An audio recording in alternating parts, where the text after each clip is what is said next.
एक से दूसरे का मेल दिखता ही नहीं, हम जानते हैं। तो मैं बोल रहा हूँ, मैं यहाँ खड़ा होकर बोल रहा हूँ, आप वहां बैठकर सुन रहे हैं, कुछ लोग सुन रहे हैं, कुछ लोग नहीं भी सुन रहे हो। जिसका उसके पास है, बोलना मेरा काम है, मैं बोलते चला जाऊंगा, बैठना आपका काम है, बैठते चले जाओगे, मन नहीं है तो उठ के चले भी जा सकते हैं, सब अलग अलग है। और इसलिए मेरा सुख है ना, मेरा सुख है, आपके सुख से मेरा कोई संबंध नहीं। हाँ, मेरे सुख से अगर आपका संबंध है तो मैं आपको दोस्त बनाकर रखूंगा, ताकि आपसे वो सुख मुझे मिलते रहे। लेकिन मेरे सुख से अगर आपका संबंध नहीं है तो मैं आपकी चिंता नहीं करूंगा।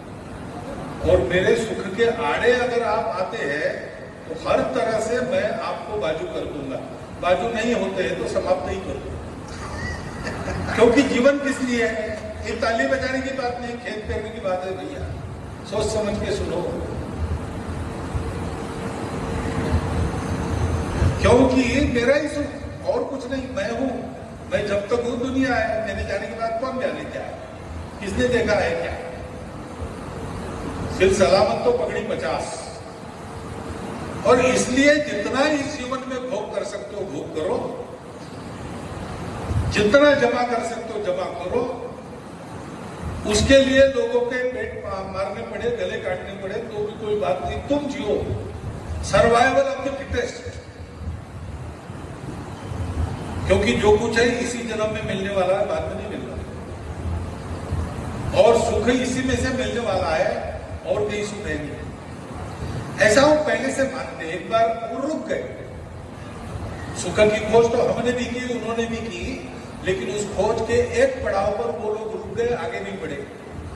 जैसी एक कहानी है, राक्षसों के राजा थे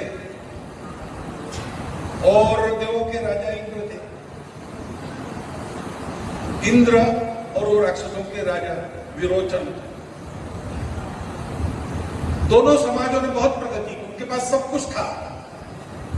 आपने 4 ट्रिलियन इकोनॉमी कहा, उनकी अनगिनत ट्रिलियन इकोनॉमी थी, सब कुछ था।